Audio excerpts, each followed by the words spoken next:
pequeñas, digamos, de 2 pulgadas, de 1 pulgada, tableros en general, ¿no? De todas las dimensiones. La cuestión es de que cubra todo el perímetro de la sección de la troza. Entonces esto se llama programa, ya es un programa de corte. Aquí está. Este es lo que estamos designando programa de corte. Vean que se puede hacer, ahora me voy a apoyar en estos alumnos también, para saber que están vivos, que están despiertos, que están activos, y que me van a colaborar. Cuando tenemos que hacer, por ejemplo, un acopio de los materiales, es decir, las troncas o trozas también se llaman, lo tendremos que hacer en el acopio una clasificación de tal manera que lo hagamos por diámetro y por longitud. Y desde luego vamos a establecer un número de trozas que disponemos para un determinado pedido que vayamos a hacer, ¿no? Entonces, clasificar las trozas, haciendo para cada una de ellas, haciendo el patrón de corte, cuánto vamos a sacar de esto. Ya sabemos, en definitiva, cuántas trozas vamos a necesitar para la producción, si es un pedido grande, por ejemplo, y saber entonces con anticipación la cantidad de trozas que debemos tener para cumplir con ese pedido. ¿Qué es lo que se hace aquí en el programa? Se anota diámetro, se anota longitud y se grafica, se modela la sección que vamos a querer, ¿no? Es un programa que es interactivo, entonces uno puede manejar esto fácilmente.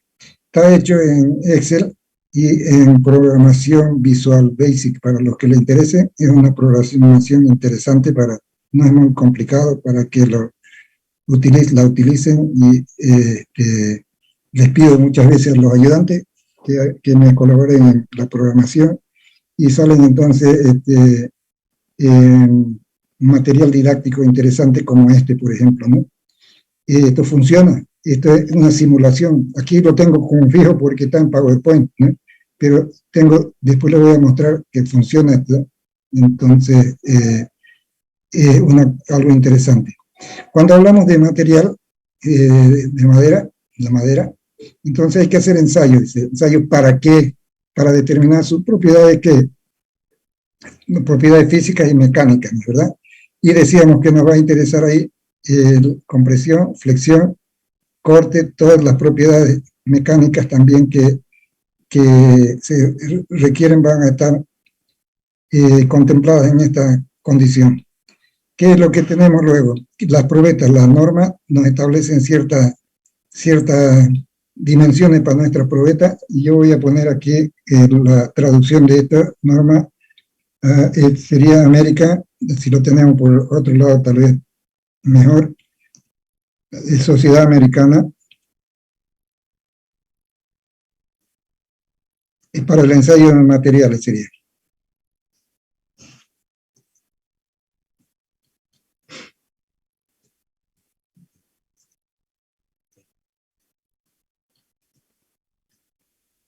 Así es, entonces entendemos que nos vamos a apoyar en esta norma para todo nuestro trabajo. Y para los cálculos también, entonces referidos a la resistencia que nos proporcionan, que validan esta norma. Ya está. American Society for Testing Material. American Society for Testing Material. Así es, Testing Material. Ahora está bien. Entonces, las dimensiones que nos recomiendan estas normas, tanto para uno o para otro ensayo, son particulares. Es decir, que, por ejemplo, para contenido de humedad, nos dirá, saque probetas que sean de un corte radial. Este es un corte radial. Y saque probetas de 5x5 por 20, por ejemplo, para compresión paralela a la fibra. Para corte, para contenido de humedad, la propiedad física puede ser 5x5 por 15, por ejemplo. Todo está estandarizado, ¿no? Entonces puede uno confiar en que la norma lo va a ir orientando para hacer los ensayos y que estos sean validados por la misma norma. Entonces, ¿qué es lo que se hace aquí cuando se separa ya todo esto? Quedaría aquí organizado así como este norte-sur, por ejemplo, este-oeste. Pero eso para ubicar una probeta, de dónde estamos tomando la probeta y qué resultados tiene, ¿no? Compararlo con las demás. Aquí ya están más separadas, de una cuadrícula separada, y con su notación, en lo que se refiere a la codificación, la identificación, diríamos, de cada probeta. Eso es lo que nos indica la norma. Cuando tengamos que hacer contenido de humedad, por ejemplo, la determinación es una propiedad física. Contenido de humedad no vamos a hacerlo desde los extremos de la pieza, supongamos que sea un tablero, no vamos a hacerlo de los extremos, sino vamos a alejarnos de ella para sacar la probeta y ensayarla, ¿no? Esta probeta entonces tiene que estar extraída alejado de este extremo. ¿Por qué razón, diríamos? Porque cuando va secando la madera, la migración del agua es con más intensidad por la parte extrema que por los extremos.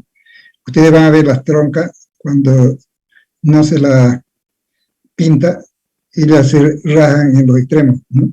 Porque se va secando allá, el agua migra, entonces por ahí la corteza lo protege, y en este caso también es lo mismo. Entonces en estos extremos desechamos, cortamos acá y sacamos contenido de humedad. Pero no solamente nos interesa contenido de humedad, sino también contracción volumétrica y densidad, ¿no?, de la madera, para tener que clasificarla, por ejemplo, ¿no? Madera dura, intermedia, blanda. Entonces, la probeta que especifica la norma, también es ASTM, ASTM. La probeta que especifica es de 5x5, suficiente, dice, ¿no? Es ASTM también.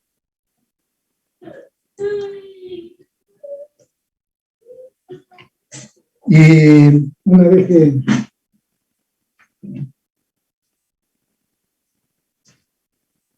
que conseguimos esa probeta, el procedimiento es llevarlo al horno. Estamos hablando de la metodología ya. Llevarlo al horno, y el horno entonces es este que lo tenemos acá. Pero previamente a eso, habrá que tomarle las medidas, ¿no?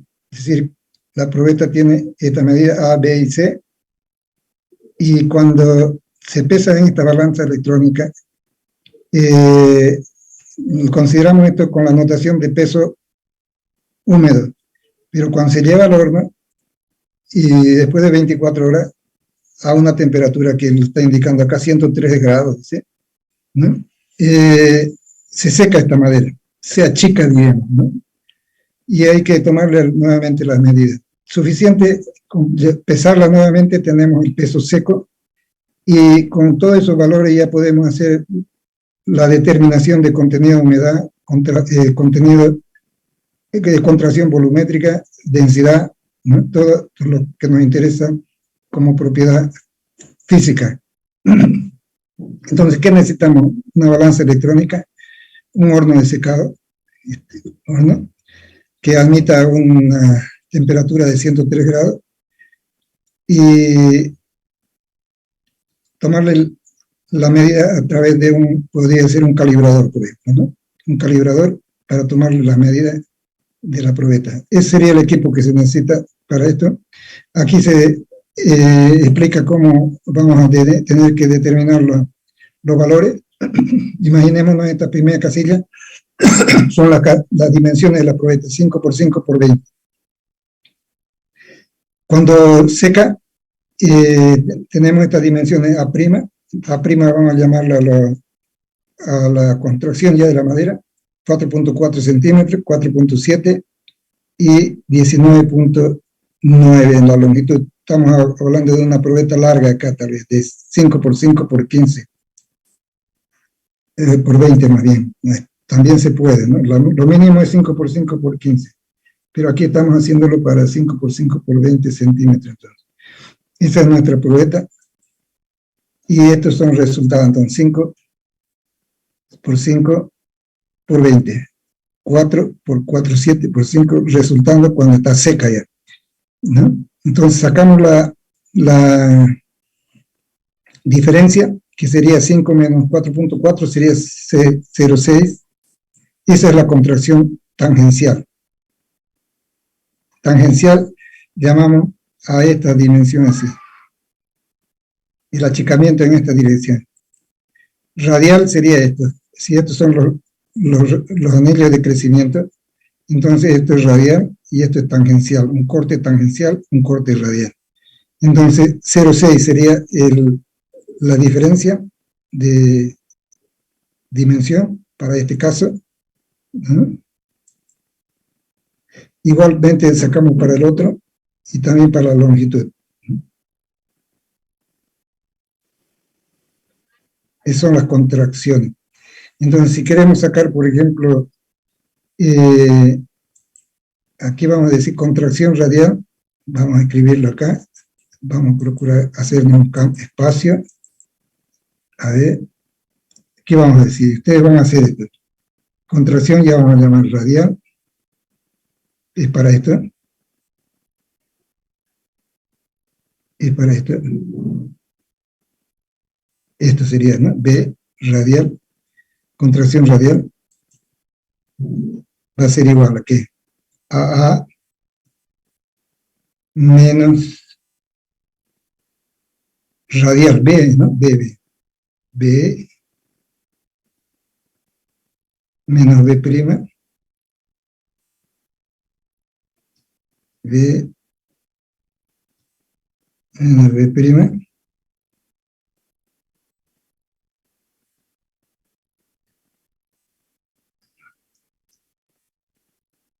y esto tiene que dividirse entre algo. Si estamos sacando esta dimensión de B, este radial, B menos B prima, tenemos que referenciarla con algo. Alguien puede decir, ¿con qué lo referenciamos? Para decir, se achica tanto con respecto a qué. A ver, eso ayudan. Chura, ¿qué diría? Con la radial, la sección de la radial. ¿Cuánto tengo que poner aquí? ¿B o B prima? Abajo. B. Esto es menos, ¿no? B, dice, con relación a B, esto es lo que se achica, dice. Ya, entonces saquemos cuánto vale ese valor de contracción.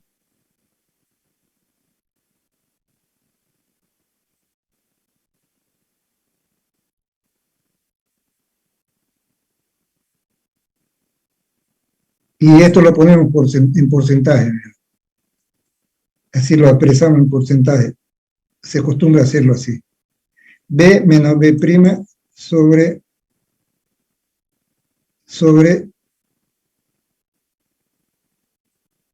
B por 100. Y este se tiene un porcentaje. Eso está mejor. Ahora sí. Contracción radial igual a ¿cuánto entonces? El 6%. El 6%. ¿Cuánto? 6%. 6%. 6%.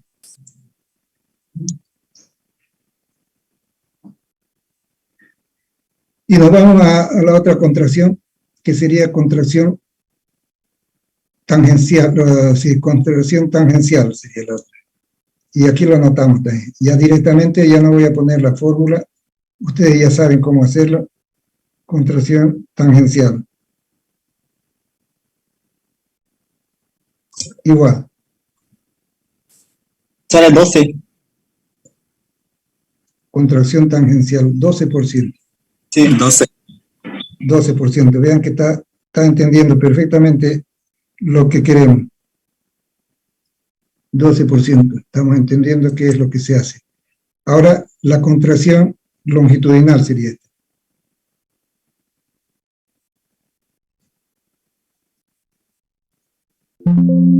Ya, ¿cuánto resulta la contracción longitudinal? 0,5%.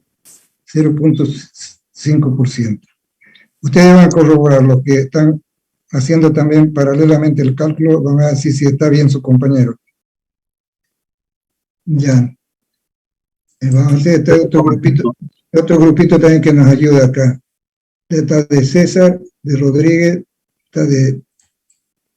están colaborando Choque, no colabora Muñoz, Roble está colaborando, Choquima también, Césped, Rengifo, y está fuera de combate, no sé quién es, de aquí abajo. Está en tinieblas, Daniel Aliaga Delgado. Ya. Si está bien todo esto, estamos de acuerdo con este y este. Este último es el que no sé si lo multiplicaron ya por 100 y es 0,5%. Sí, ingeniero. Eso Está sale. bien, ingeniero. Está bien, entonces, ahora Sí. nos falta algo. Nos falta la contracción volumétrica total ya. ¿Cuánto perdió de volumen la pieza? Eso es así. Estamos organizando el resultado. Ahí está. Entonces, ¿cuánto perdió como resultado del secado? Contracción volumétrica total ya sería. Eso ya es total. ¿Cómo podemos sacarla? Dicen, ¿no? Sería el volumen inicial en húmedo menos el volumen en seco dividido entre el volumen en húmedo, ¿no es verdad? O en volumen en seco. ¿Entre qué tengo que dividir? La referencia, ¿cuál sería? El volumen seco, ingeniero, es una cantidad constante. Ya, a ver, alguien puede opinar también. A ver, ¿qué queremos determinar? Nos preguntamos. La contracción volumétrica total, ¿cuánto se achicó la pieza? Decimos que lo hacemos, que el volumen en verde, si quiere, volumen en seco, dividido entre cuánto sería. ¿Entre volumen verde o volumen seco? ¿O entre volumen total? Entre volumen seco. Sería entre volumen seco. ¿Sí? A ver, si pienso El cuánto. volumen húmedo sería. El verde. Aquí lo que estamos sacando es cuánto achicó.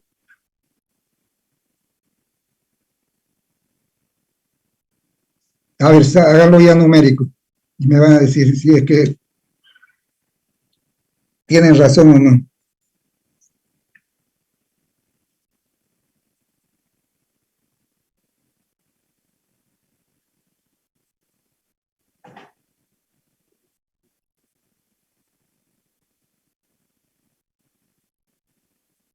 ¿Cuánto resultó?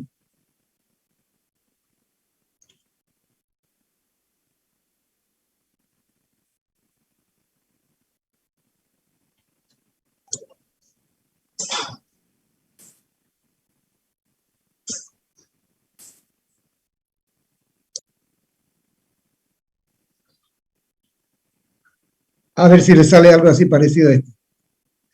Porque estas son las contracciones para cada dirección de la orientación de la madera, de la fibra. Entonces yo puedo sumarlo todo y tener una aproximación acá. Pero más exactamente ustedes lo van a calcular con volúmenes. Para comparar, ¿no? Vamos.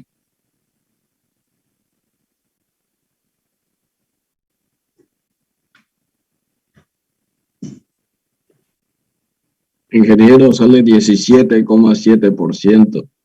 17,7%. Saca, eso está sacando, ¿quién? A ver, vamos a buscarlo. 17,7, sí. El Choque Pérez, ¿no? ¿Verdad? Sí, entre el peso seco. Ya, 17. ¿Punto cuánto? 7. 7%.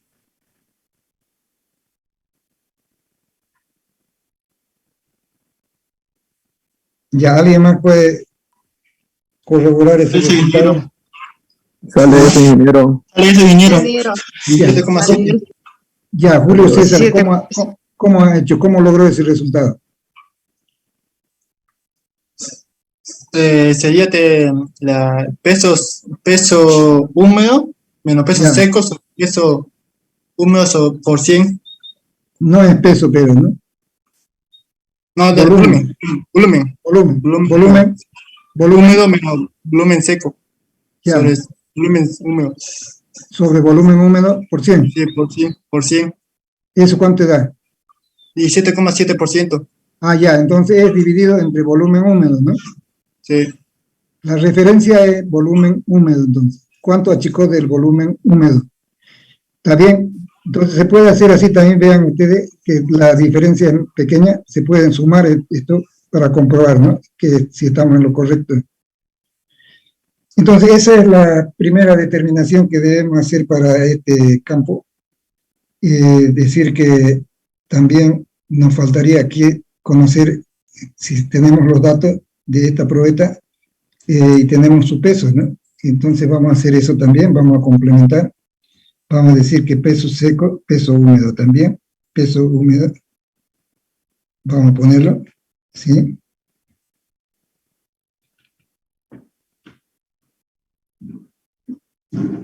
Vamos a ponerlo como dato, porque tenemos que sacarle el peso para sacar el contenido de humedad, ¿no? Entonces tenemos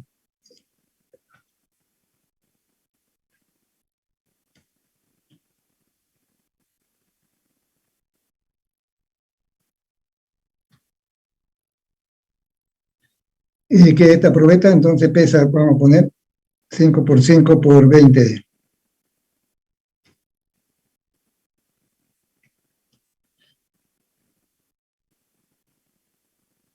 Entonces pesa 430, ponga 430 gramos.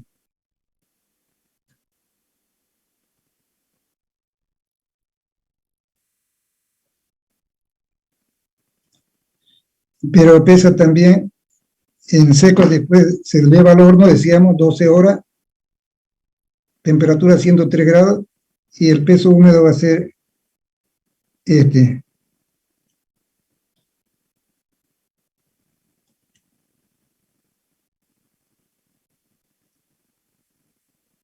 gramos. Ese sería.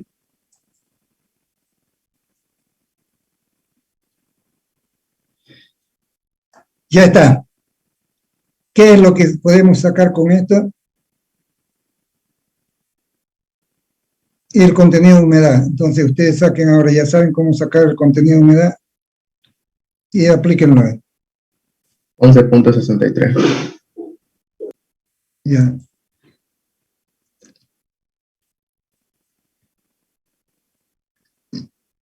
Entonces vamos a escribir aquí la fórmula para constatar lo que ha hecho su compañero. Sería peso húmedo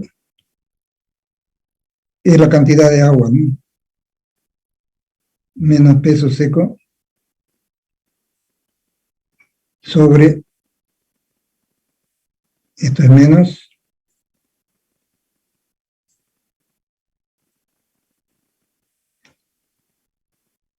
peso húmedo menos peso seco,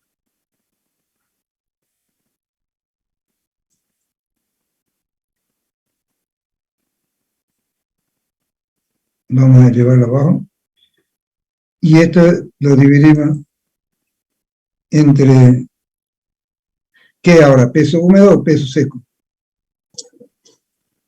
El seco. Porcentaje. Entre peso seco, dice. Su compañero, Sí. vamos a poner Peso seco, ¿eh? entre peso seco, dice su compañero.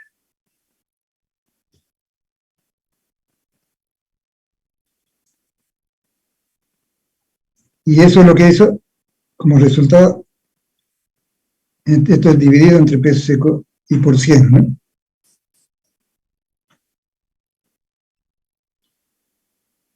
Peso húmedo menos peso húmedo menos peso seco, dividido entre peso seco por 100. Ya. Y eso da entonces lo que acaba de decir su compañero. 13.17. 16. 13.16. 3.16. Contenido de humedad igual 13.16.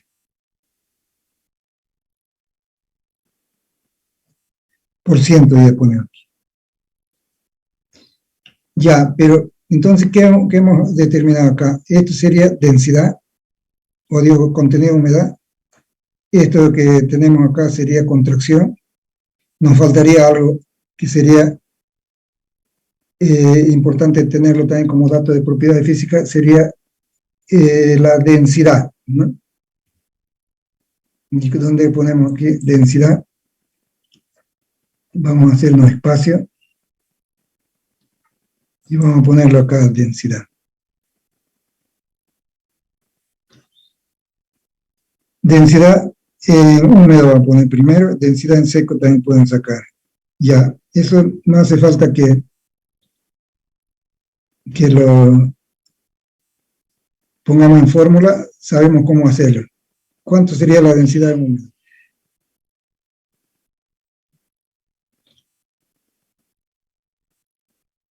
Densidad es peso sobre volumen, ¿no?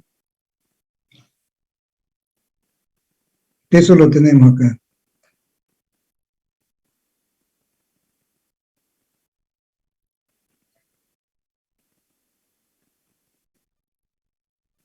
Ya.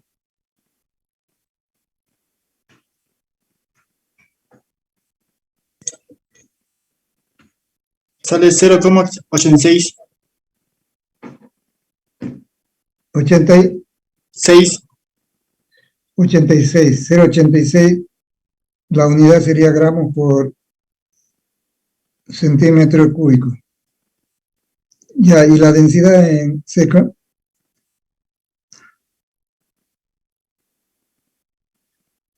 $0.92. 0,92. Ya, tenemos que trabajar con el volumen en seco, ¿no es verdad?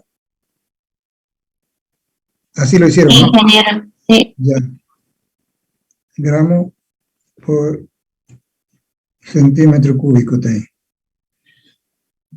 Vean que vamos a abarcar todo lo que es determinación de propiedades físicas que nos interesa, tanto como la densidad, tanto como el contenido de humedad y las contracciones volumétricas, la pérdida de dimensión que va a sufrir la pieza cuando esté seca, ¿no? Así es. Entonces ya nos vamos adelantando a lo que viene a ser ya un recinto más industrial, ya sería esto, ¿no? Ya no es un horno de secado solamente, sino ya es un recinto industrial, para que ustedes hagan negocio ya, vendan madera seca, por ejemplo, ponen una industria de secado, y para que sepan qué son los elementos que intervienen, ¿no? Y qué es lo que pueden hacer conseguir, digamos, como materiales en el lugar, y cuáles otros habrá que comprarlo afuera, ¿no?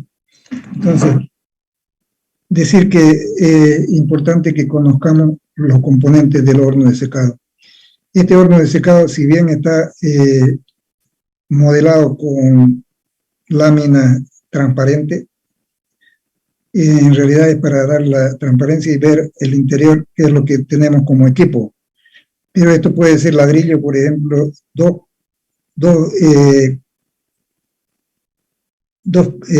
paredes de ladrillo, y al medio ponerle lana de vidrio, por ejemplo. En todas las partes. Eso actuaría como un aislante térmico, es decir, la lana de vidrio y más el ladrillo formarían una barrera térmica. ¿Para qué?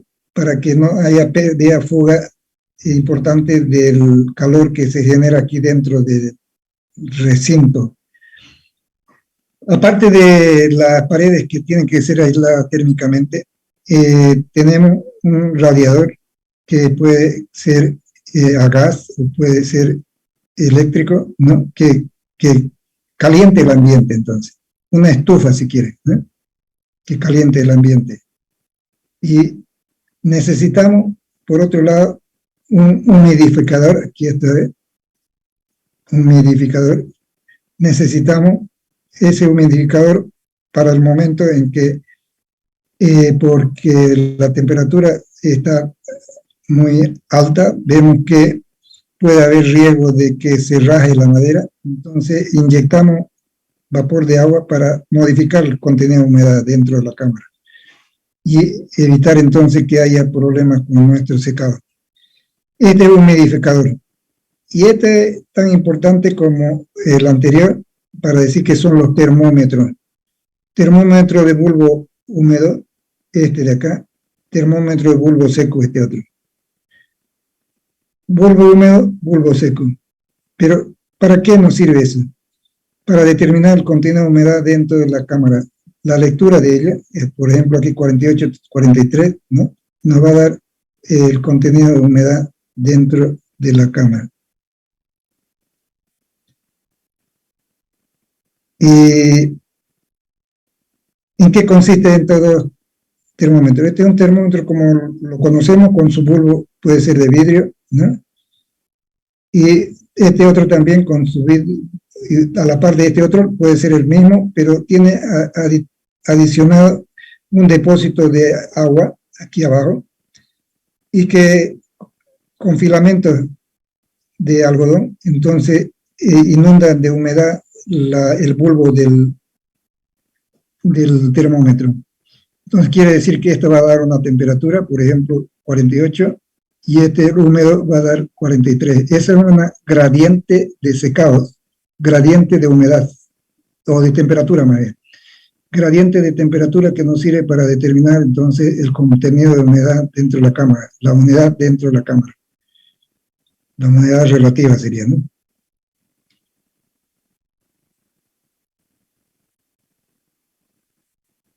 Ya está.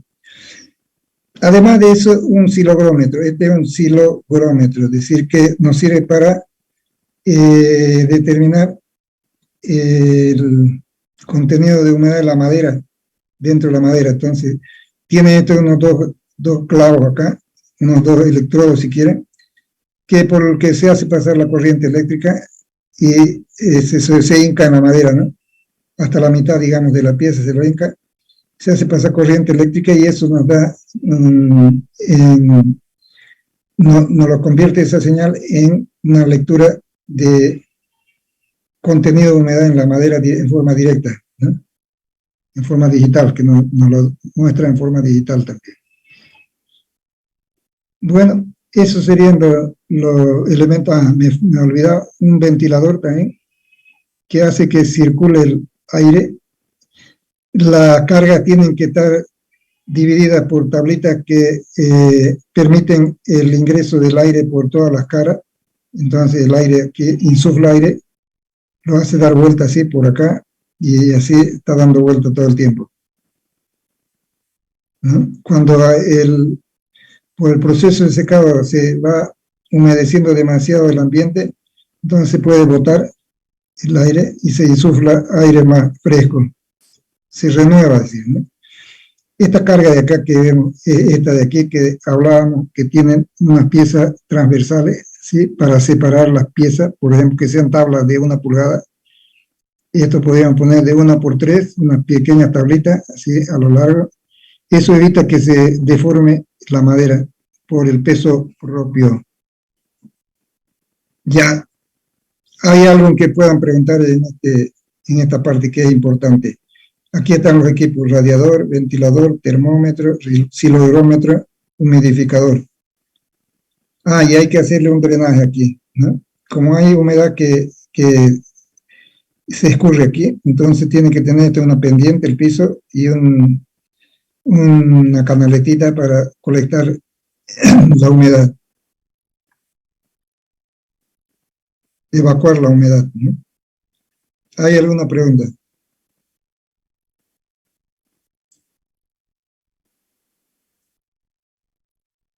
Nada. No hay pregunta que valga, dice. ¿Qué? Ramírez Narváez, Hermina. Se desmayó Herminia. Ahora sí que dice Herminia, a ver si es que estaba tal vez entendiendo lo que explicábamos. ¿Cómo se determina el contenido de humedad del ambiente dentro de la cámara? ¿A través de qué instrumento?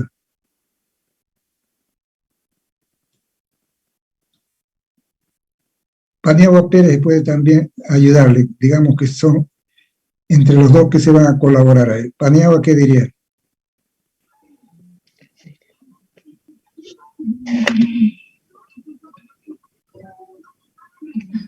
Y Muñoz tiene la respuesta. Paz Muñoz.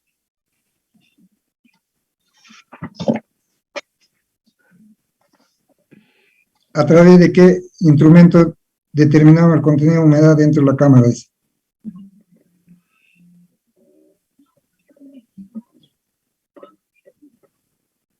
Corcos. Tienes que abrir tu micrófono. Así es, termómetro de bulbo seco, termómetro de bulbo húmedo. La diferencia es un gradiente de secado, pero nos da también el contenido de humedad dentro de la cámara en forma directa, ¿no? Eso está importante. A ver, Alcide Inturia, si es que nos dice qué le llamamos al instrumento que sirve para determinar el contenido de humedad en la madera. Esos dos garfios que introducimos en la madera, esos dos electrodos, hacemos pasar corriente eléctrica y determinamos el contenido de humedad de la corriente, de la madera a partir de la resistencia que opone a la circulación el agua en la madera. ¿Qué se llama el instrumento? ¿Qué nombre le hemos puesto? García Sabido, entonces. Tienen que aparecer en escena, porque si no, les voy a poner falta a esta. Valdivia, Jennifer, ¿eh? No contestan, no están ya más en este mundo. PC45, tan peor todavía, ¿no? Pérez Gabriel, tampoco. María Garra, Gutiérrez, Guitarra, María Guitarra, tampoco. Martínez Achaval, están fuera de combate. Romay Gómez Roberto, ese está vivo. Encienda su micrófono. Ya. ¿Cuál fue la pregunta? A través del hidrómetro, creo que. Así es, hidrómetro eléctrico, así es. Entonces, está muy bien, hidrómetro eléctrico. Ya, vamos a seguir entonces. Esto es, ¿no? En el repaso, un radiador, un ventilador, un par de termómetros, unos bulbos secos y otro bulbo húmedo, y cilogrómetro y un humidificador.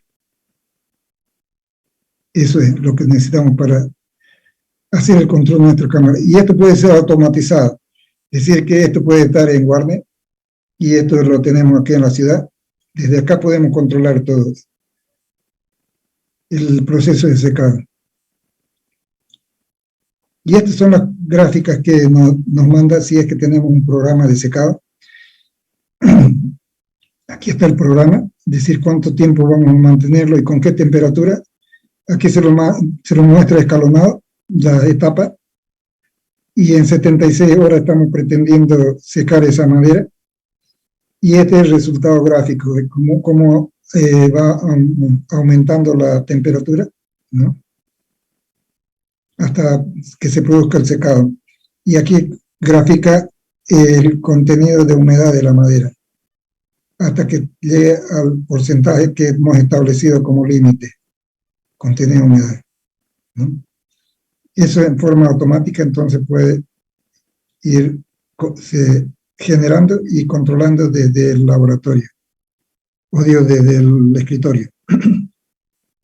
Y esto que estamos viendo aquí ya es un ensayo para determinación de propiedades mecánicas de la madera. ¿Qué va a significar eso? Que tenemos que tener una probeta estandarizada, en este caso es 5x5x20.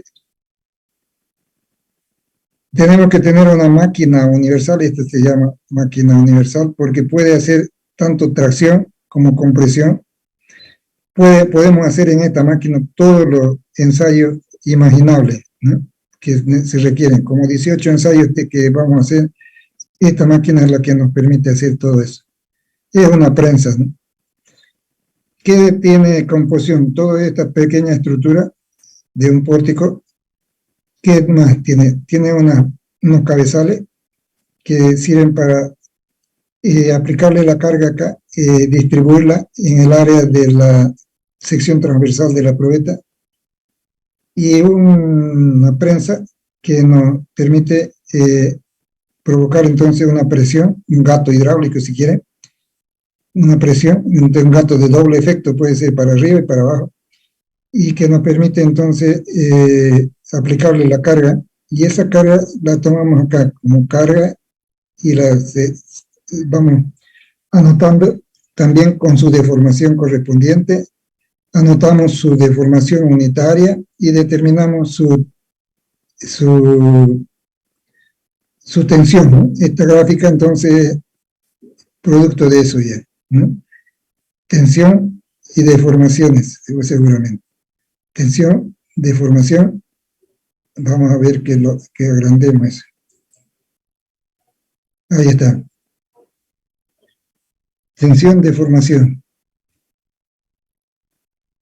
Cuando tenemos 4000, la deformación que provocó es 0,048. La unitaria es esto dividido entre 20, delta L sobre L, sobre 20. Y la tensión va a ser la carga sobre el área. ¿Cuál es el área? Yo preguntaría, ¿cuál es el área que debemos tomar? Si me contesta Paniagua Pérez, ¿cuál es el área que debemos tomar? El área de la sección transversal, ingeniero. ¿Ya cuánto? Mm. En este caso. En este caso sería base 5 por altura 5 centímetros. Eso es, 55 centímetros entonces. Hagamos la prueba acá. Tenemos 4000 dividido entre 25 dará 160. Es verdad, ¿no? Entonces eso anotamos acá. Su correspondiente deformación unitaria. 4000,0024. 0025, por acá está, ¿no? Este punto de C. Este punto. Ya, si la gráfica nos da así lineal, ¿no? Vean que puede acomodar entonces una función lineal. Entonces quiere decir que las tensiones son proporcionales a las deformaciones aquí. Estamos llegando al punto de proporcionalidad, acá todos son proporcionales entonces. Para cualquier deformación le va a corresponder una tensión en base a la expresión que define esta fórmula. ¿Cómo sacamos el módulo elástico? Es la pregunta. En base a esto. Entonces, el módulo elástico es la pendiente de esta recta, ¿no? La pendiente de esta recta. Entonces podemos decir tangente de alfa igual a esta coordenada que sería aquí 160, aquí en este caso, 4000, vamos acá para ese punto, 160 la tensión, sobre este cateto opuesto, sobre cateto adyacente, ¿no? Y que sería 0024, aquí. Y eso nos da el módulo elástico. A ver si es que lo determina. ¿Qué módulo elástico tenemos para eso? 160 dividido entre 0,0024. Aquí vamos a hacerlo así.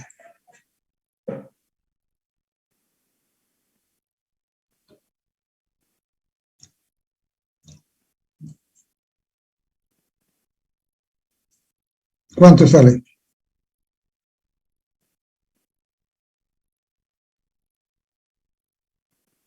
Sale 66.006,6.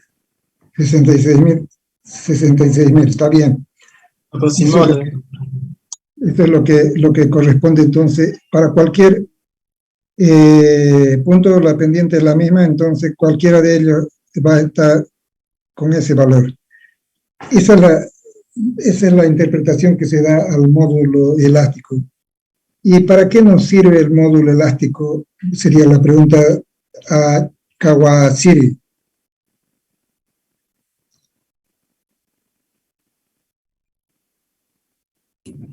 ¿Para qué nos sirve?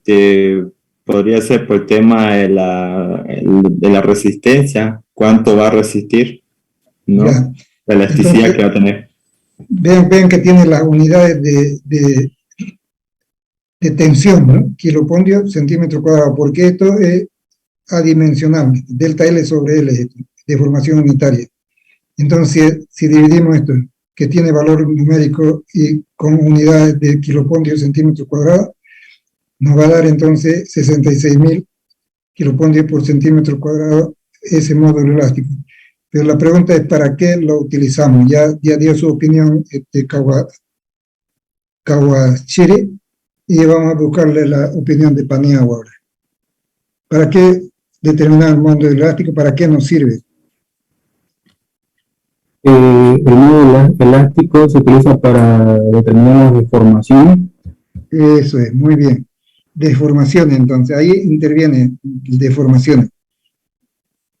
El módulo elástico, para determinar las deformaciones, está bien. Esto está regido por la norma, decíamos, ASTM, lo que estamos haciendo, lo que estamos mostrando, y nos exige que tengamos unas velocidades para el ensayo que hay que cumplirlas, ¿no? Y hay que anotar también la temperatura del ambiente cuando se lo hizo, el contenido de humedad de esa madera, que está con 40%, dice, ¿eh?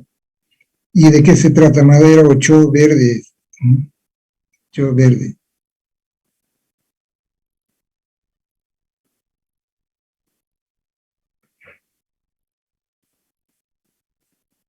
Aquí mostramos ya un gráfico que puede interesarnos más en detalle, es decir, supongamos que eso sea un resultado de un ensayo de compresión paralela a la fibra. Todos estos valores que están consignados acá corresponden también sus deformaciones, corresponden su deformación unitaria y corresponden su tensión. Si seleccionamos para el graficador del Excel, ustedes saben usar el graficador de Excel seguramente, si graficamos entonces, si seleccionamos estas dos páginas, o digo estas dos columnas, y buscamos el gráfico que queremos, entonces el graficador de Excel nos lo muestra así como está acá, ¿no? Directamente. Y nos da la función también, la tendencia, a partir de este punto, por ejemplo, que podemos seleccionar hasta acá, qué gráfica es la que acomoda, ¿no? En este caso sería más una línea recta que nos aconseja el mismo programa, ¿no? Y esta es la función que tiene esa línea recta, ¿no? Para esta condición, ¿no? A no era exactamente 5 por 5, o digo, era 4,99, hay que anotarlo, sus valores verdaderos, B igual 4,96. Sería mucha coincidencia que sea exactamente 5. 5 es lo que establece la norma, pero no por eso vamos a desecharla esta, ¿no? Ya está. Ahí este otro ensayo, entonces. 5 por 5 por 15, compresión perpendicular a la fibra. Este anterior era ensayo de compresión paralelo a la fibra. Generalmente esto cuando falla acá, si es que está bien confeccionada la probeta. Falla acá, ¿no? En el medio falla. Y este otro se hunde. La pieza este metálico, cabezal metálico, se hunde, y cuando un hundimiento de 3 milímetros se dice que ya falló la pieza. Pero si antes lo hizo, es decir, antes de llegar a los 3 milímetros lo hizo, entonces anota esa como tensión de falla también. Compresión perpendicular a la fibra sería. Probeta 5 por 5 por 15. Se hacen las mismas determinaciones de los ejercicios anteriores. Este es un ensayo de tracción de la madera. Pero tracción con relación a la fibra sería tracción perpendicular a la fibra. Y la área de falla es esta blanca que ven aquí. O sea, se la ha hecho el entalle de tal manera que la falla se provoque en esta parte debilitada acá. Aquí lo tenemos la probeta grande. Aquí falla. Se aplica la carga acá, dos cargas paralelas, a través de este cabezal y se anota entonces la carga que provoca esa falla dividido entre el área, sería la tensión de rotura.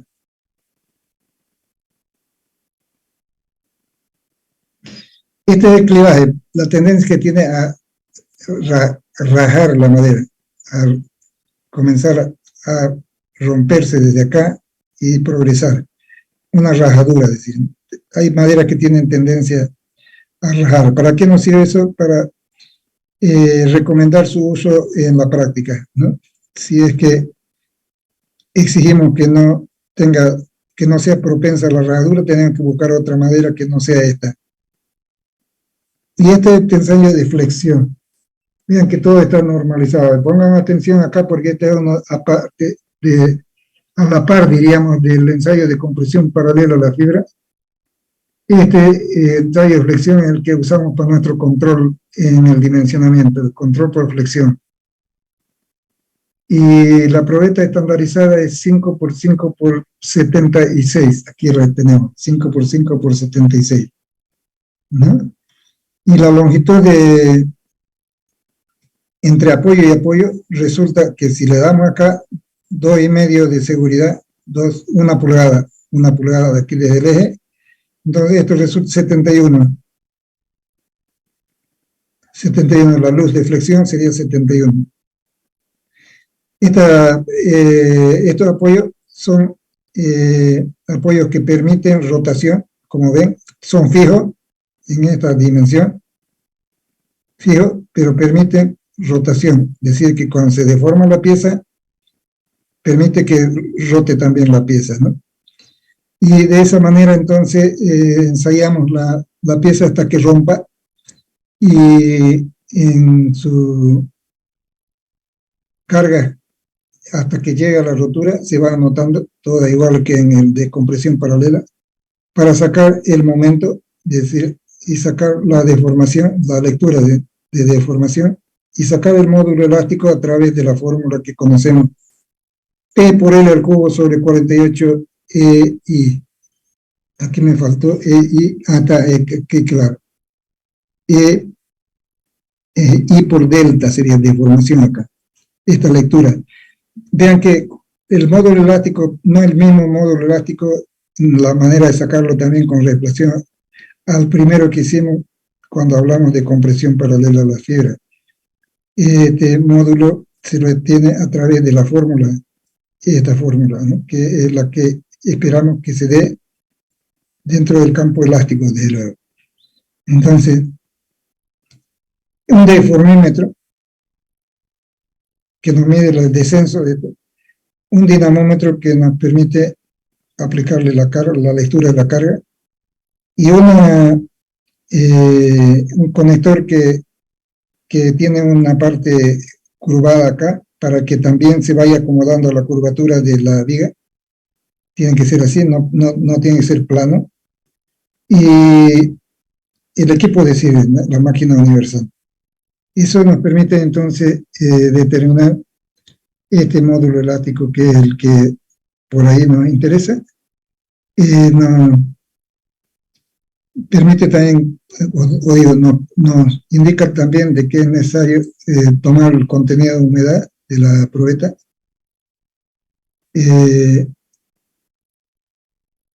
Además,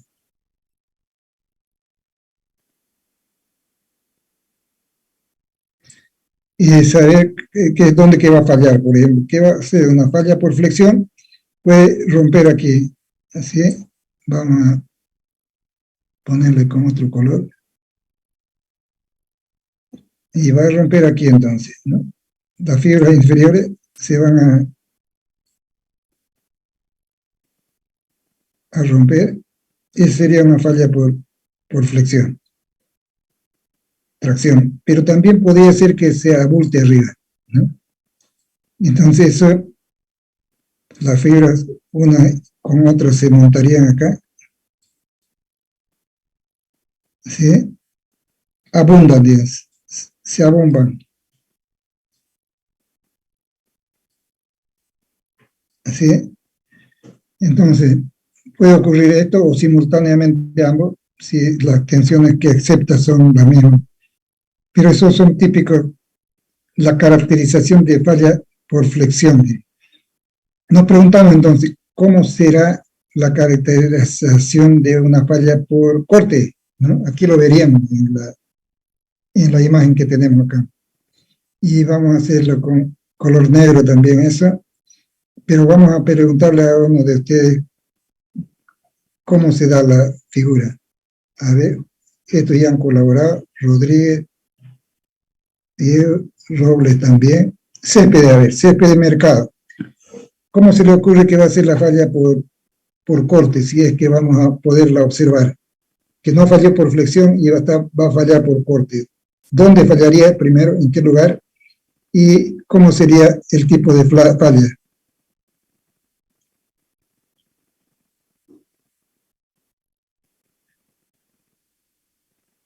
¿Qué dice? No lo sé, ingeniero.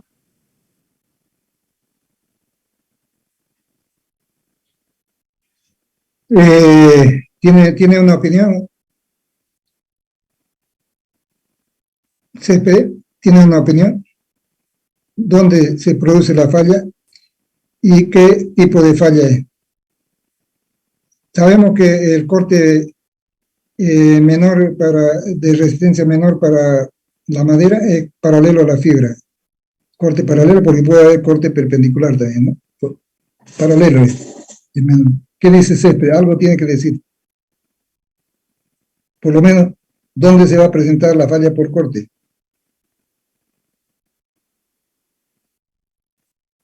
No se atreve, ¿no? A ver, ayúdele, Robles. Cerca de los apoyos. Así es, en los apoyos entonces. Está bien, aquí vamos a decir aquí. Ya, pero, o aquí, ¿no? Pero ¿cómo va a ser el inicio de la falla y cómo va a progresar ella? Así aquí lo hemos mostrado, ¿eh? Se va abriendo esto, ¿no? Y se rompen entonces las fibras. Acá unas se montan sobre otras, ¿no? Acá, ¿cómo será la falla de corte paralelo a la fibra? Porque eso es lo que va a suceder primero. Si va a fallar por corte, va a ser paralelo a la fibra. ¿Puede tener una opinión?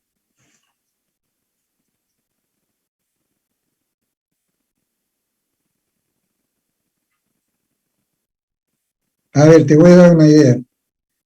¿Va a romper así, así, o va a romper así?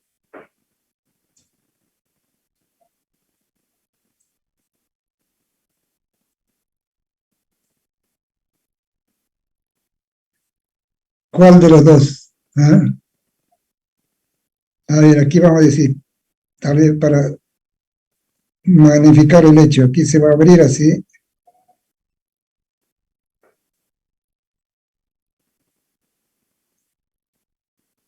Ahí va a empezar a seccionarse la viga. O se va a cortar aquí. Eso es lo que tiene que decir. ¿Va a ser así en esta área o así? Horizontalmente va a ser, ingeniero. Se va a ir abriendo. Abriendo, ¿como cuál? ¿Como esta? Sí, horizontalmente. Así es. Así es, verdad es eso. Entonces va a abrir acá porque la resistencia al corte paralelo es pequeña, entonces va a empezar a rajarse aquí, a abrirse, ¿sí? Y tratar de separarse las piezas así en dos, ¿no? En dos. Pero ya la carga va disminuyendo, en la medida que se va fallando esto, la carga va disminuyendo y trabaja como una viga sobrepuesta, que ya no tiene corte, que ya no recibe cortante en este extremo. Y esta crece más porque la compresión arriba hace que se reduzca la dimensión y la tracción abajo hace que se aumente. Pero cuando ya se produce esa falla de corte, entonces es como si se formaran dos vigas y se desplaza, digamos, una sobre otra, ¿no? ¿Sí? Pero con una capacidad ya mucho menor. Eso para entender el concepto, ¿no? de fallas en la estructura y cómo vamos a controlarlo. Vean qué estamos haciendo entonces. Control compresión, control por deformación, control por corte, y hay otro que es control por aplastamiento. ¿Dónde se va a dar el aplastamiento? Aquí. En los apoyos o acá. También. Entonces va a ser la reacción dividida entre el área. Pero ¿qué tensiones son las que tengo que controlar ahí? Entonces hay tensiones que aparecen, ¿no? De aplastamiento, diríamos. Y sería así, así, así. En esta plaquita que teníamos acá, esa va a comprimir esta. Entonces, si nos fijamos la orientación de la fibra, compresión perpendicular a la fibra, ¿no? No tiene que pasar ese límite de compresión perpendicular a la fibra para que sea aceptada nuestra estructura, ¿no? Así es. No tiene que pasar también el módulo elástico, o digo la deformación, límite que se establece para que estemos en paz con el módulo elástico también. No tiene que sobrepasar el momento flector y que máximo cuando controlamos la tensión debido al momento. Entonces, esos son los 4 controles que se hacen, que se exigen. Y vamos a seguir. Vamos a seguir si podemos. Ahí está. Hay otro ensayo de flexión, que es este, que es el de flexión pura. Es decir, que es lo mismo que antes, el equipo, la probeta también, mismo tamaño, pero se lo dispone, no es esta probeta, ¿no? Se lo dispone de tal manera que hayan 3 cargas equidistantes, ¿no? Esta y esta la mitad y la mitad de esta distancia. Entonces, este es un ensayo a flexión pura. El corte ya no existe en esta parte, corte, sin corte aquí. En el otro caso había corte en esta parte. Era flexión y corte que actuaba en esta parte. Ahora pura flexión nada más acá. ¿Cómo entendemos eso? ¿Cómo lo entendemos? ¿Cómo lo entendemos eso? Entonces vamos a poner aquí la reacción. Y vamos a poner la reacción. Esta reacción, y aquí vamos a poner la carga que se está aplicando.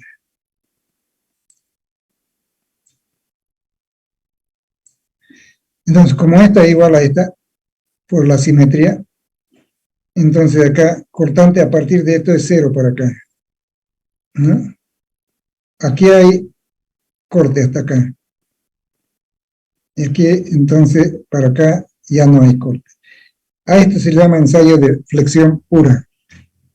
Ensayo de flexión pura, que se presenta en algunos casos, y es interesante que ustedes lo entiendan de esa manera. Nos sirve para imaginarnos en el dimensionamiento cómo funcionan las estructuras en realidad. Eso es lo interesante.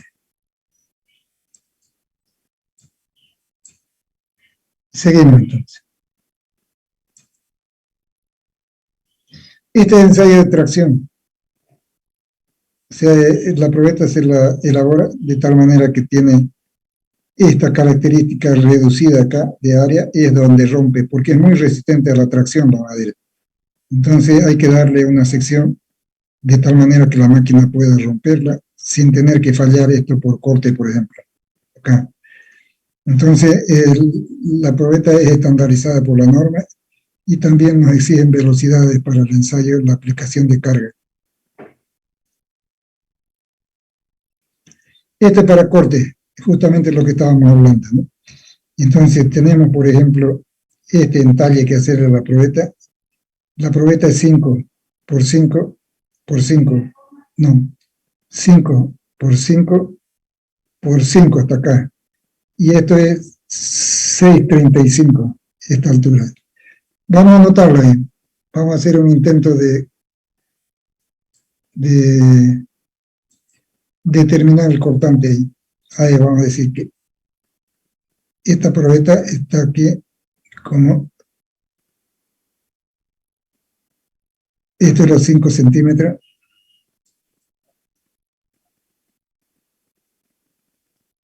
Este es 5 centímetros. Este es 6.35.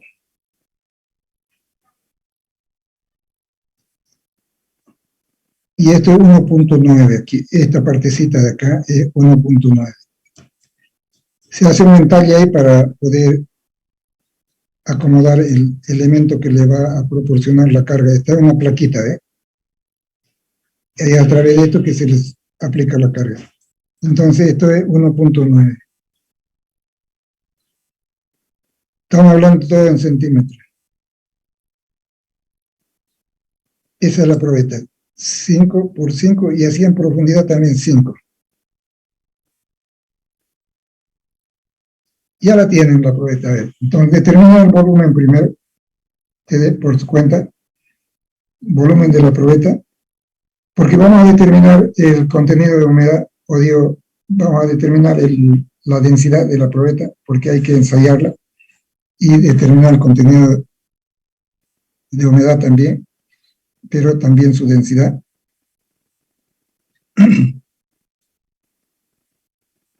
Y vamos a ponerle entonces aquí valores.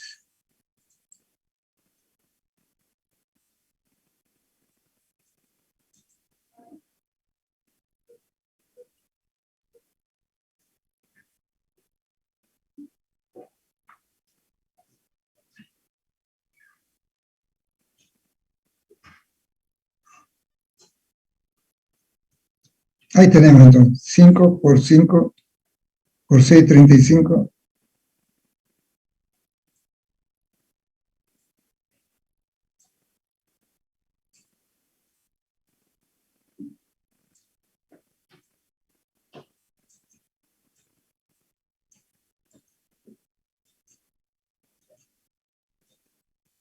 Ya, sacaron el volumen.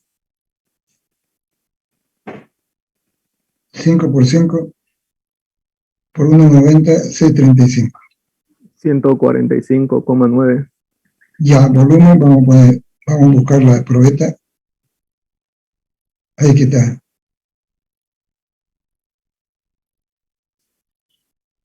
Vamos a anotarlo aquí.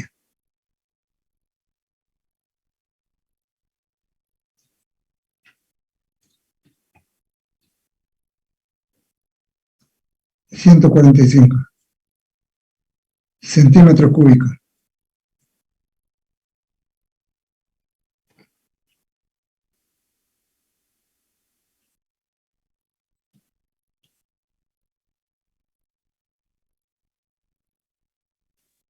Ingeniero dijo 5 por 5 por 6,35, ¿no? Y el peso, ya, un ratico ahí. El peso, vamos a decir que está peso húmedo.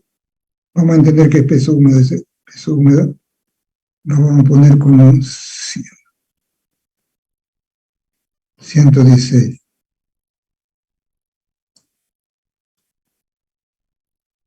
Gramos. ¿Qué queremos? Determinar densidad.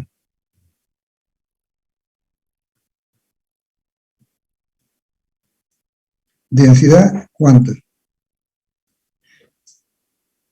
¿Qué me decía la niña? El volumen es 5 por 5 por 6,35, ingeniero. No, pues aquí tiene un entalle, hay que quitarle esta parte. Ah, ya, pues.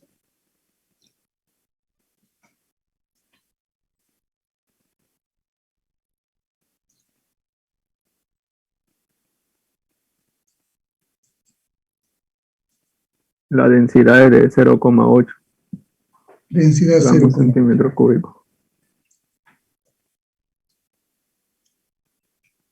0,80 centímetros cúbicos.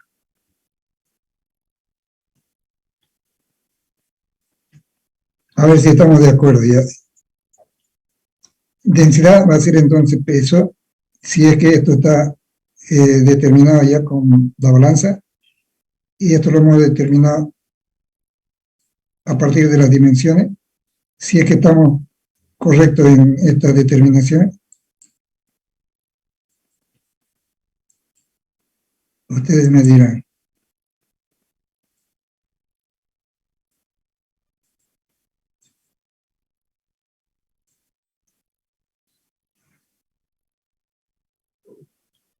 ¿Está bien? Este es el que no va, es centímetro cúbico aquí. Y esto es grama. Entonces dice, esta es la solución. Dice. ¿Está bien eso? Sí, sale eso bien. Ya, ¿quién es el que sacó eso? Soy ingeniero. Rengifo José Luis. Ya, es que lo tengo aquí perdido. Ahora. Sí.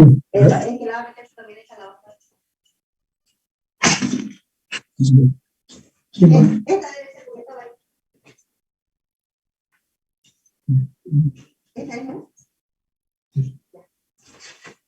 Ya, entonces es José Luis, ¿no?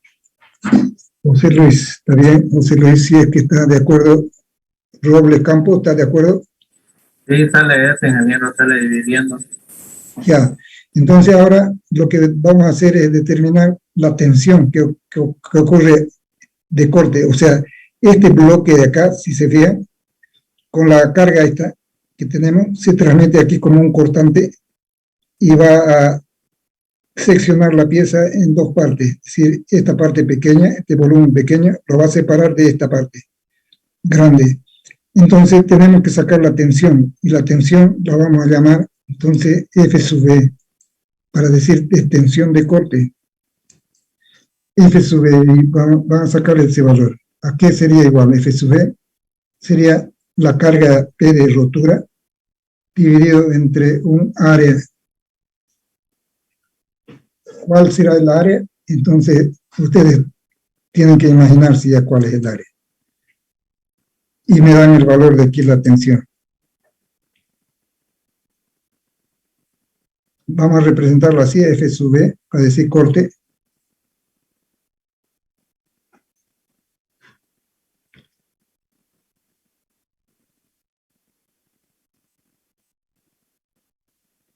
A ver.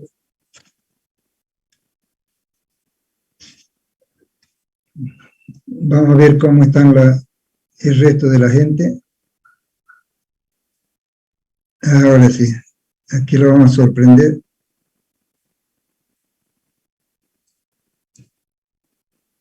Ahora sí. Pérez está durmiendo. Ingeniero, ahí para el valor del esfuerzo de compresión, ¿cuál sería? Ah, la carga, ¿no? Ya. Sí. Tenemos que tener la carga que está actuando. Aquí vamos a ponerlo como dato, entonces. Que carga de rotura, así.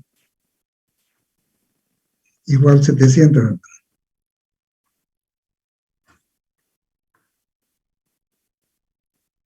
Eso. Determine, esto sería carga de rotura, ¿no? Este P. Determine la tensión de rotura. Sería igual a 73,7. 73.7. 73,7 igual.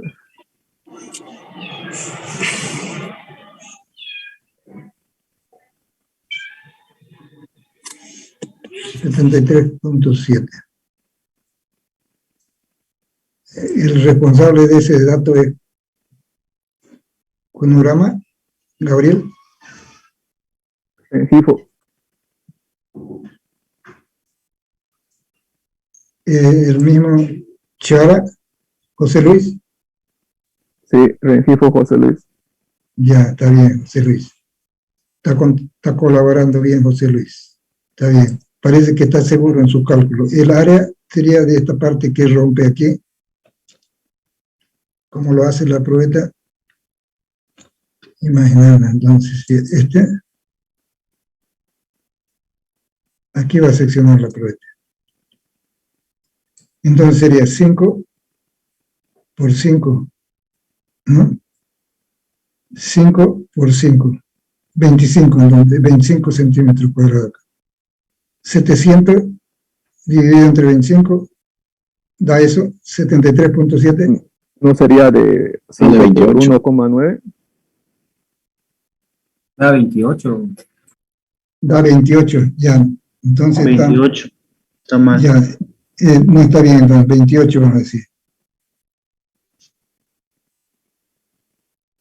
Voy a borrar todo lo que tengo por ahí. Ingeniero, pero esa área sería de toda la superficie, ¿no? No sería corte, entonces sería compresión. Ya, vamos a aclarar eso. Espérate un ratico. ¿Qué vamos a hacer entonces? El dato es P de rotura. Y vamos a ponerlo con negro.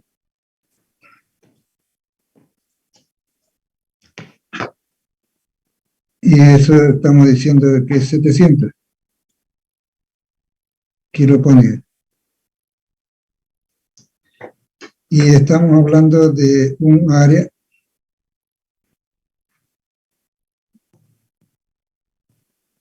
700 kiloponios. De un área de rotura igual a 25, 5 por 5 centímetros. Y ahora 25 centímetros cuadrados.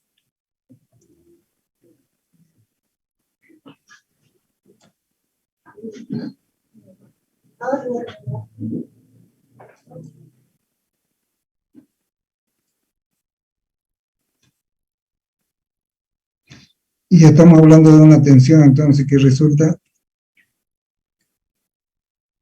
igual a 17 punto ¿cuánto? 28. 28, ingeniero. 28 kp por centímetro cuadrado. Ahora la discusión es del área. Cuando entendemos que, si se fijan en el esquema, en este dibujo,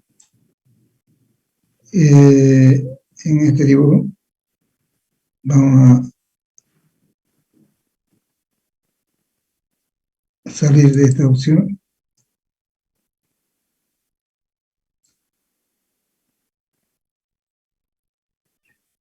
Si se fijan en el área de la falla, dijimos que va a ser esto, porque aquí está libre, ¿no? Este apoyo permite que este bloque se estabilice en esa posición y sea el que descienda sea este. Se va a producir el corte aquí en este plano entonces.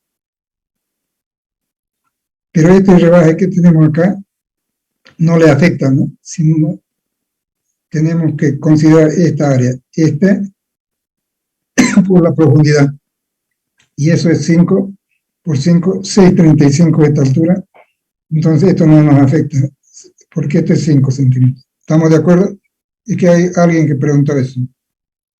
Sí, ingeniero, ya quedó claro. Ya quedó claro, ya. Entonces, ahora nos vamos a ir a los últimos ensayos. Vamos a borrar esto.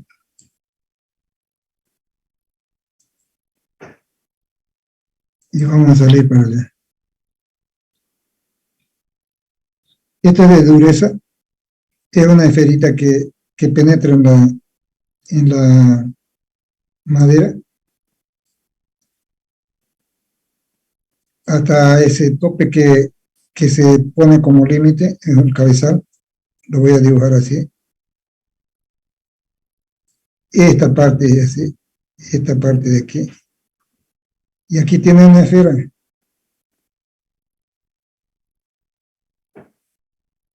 Pero la esfera tiene cierta característica. Es algo así, que está metida aquí, pero la mitad aparece abajo. Entonces, cuando se aplica la carga,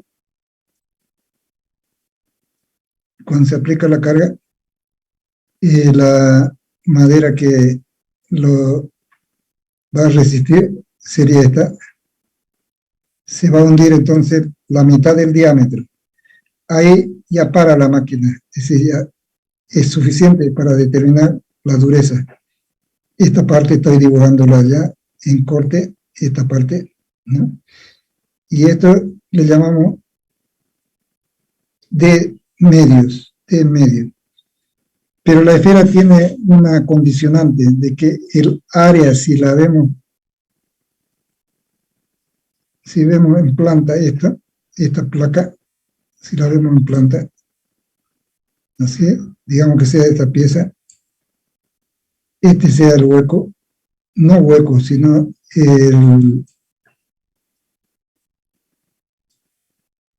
lugar donde hemos ensayado. Esto debe tener 1 centímetro cuadrado. Esa es la exigencia de la norma. Y entonces vamos a poner aquí 1 centímetro cuadrado como condición.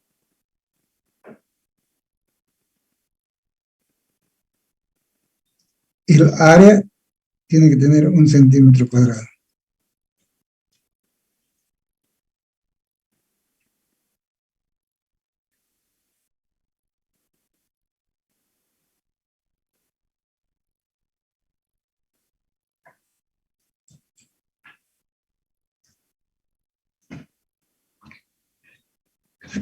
¿Cuánto debe ser el diámetro para que tenga 1 centímetro cuadrado? Es la pregunta.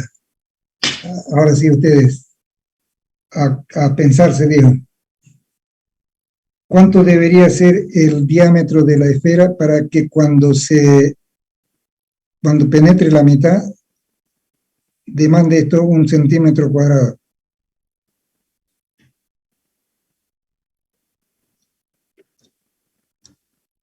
Ingeniero, es 1,12, 1,128. Muy bien, a ver, ¿quién es el que sacó eso? Ingeniero, lo que se hace es igualar el área a 1 pi por diámetro al cuadrado, que es la incógnita, entre 4. Así es, Choque Pérez, ¿no? Sí, sale 1,128. 1,13 sale. Muy bien, está. Eso es lo que debemos saber entonces. 1,128, ingeniero. Ya, 1,13. 1,13 podríamos redondearlo, entonces va a ser la huella. Directamente entonces la carga que se lee es la dureza de la pieza, la carga que se lee, ¿no? Y aquí está la especificación para la velocidad del ensayo también, ¿no? Es interesante este ensayo. Y esta es, en este caso, el resultado. Vamos a ver, vamos a seguir aquí. Lo último.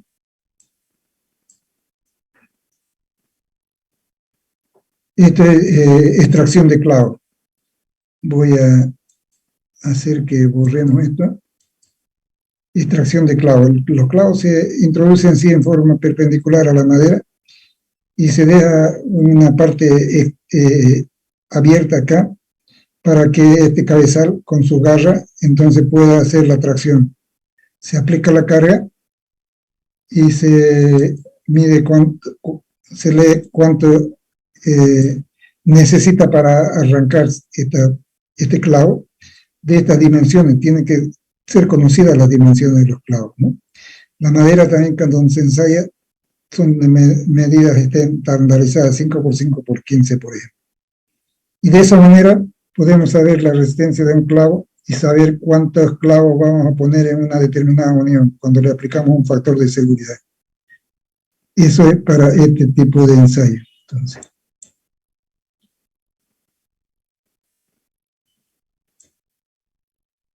vamos a borrarlo. Esto que no. Y ya está. Y esta es resistencia lateral. Vean ustedes que el clavo se insertó ya de forma perpendicular a la madera también, pero lateralmente, ¿no? Así es. Y la fuerza que se hace, entonces, así, se lo resiste acá. Este clavo va a tender a curvarse aquí, ¿no?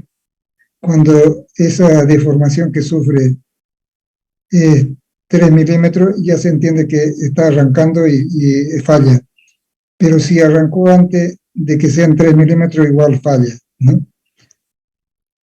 Se anota entonces.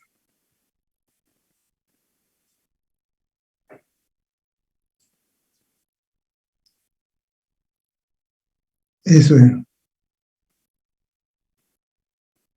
Bueno, eso para ahora. En la próxima vamos a continuar. Ya es más que suficiente por ahora. sería el jueves, ¿no? Si no hay ninguna pregunta, entonces nos vemos el jueves, jóvenes. Sin ninguna aclaración. Ya vamos a tener ayudante también hasta el jueves, yo creo. Y yo lo que necesito es la lista para ir, la lista definitiva para ir anotando los que participan. Ahora lo estoy haciendo así en forma separada, pero quiero tener la lista definitiva. Ojalá que ya vengan todos también, todos los alumnos.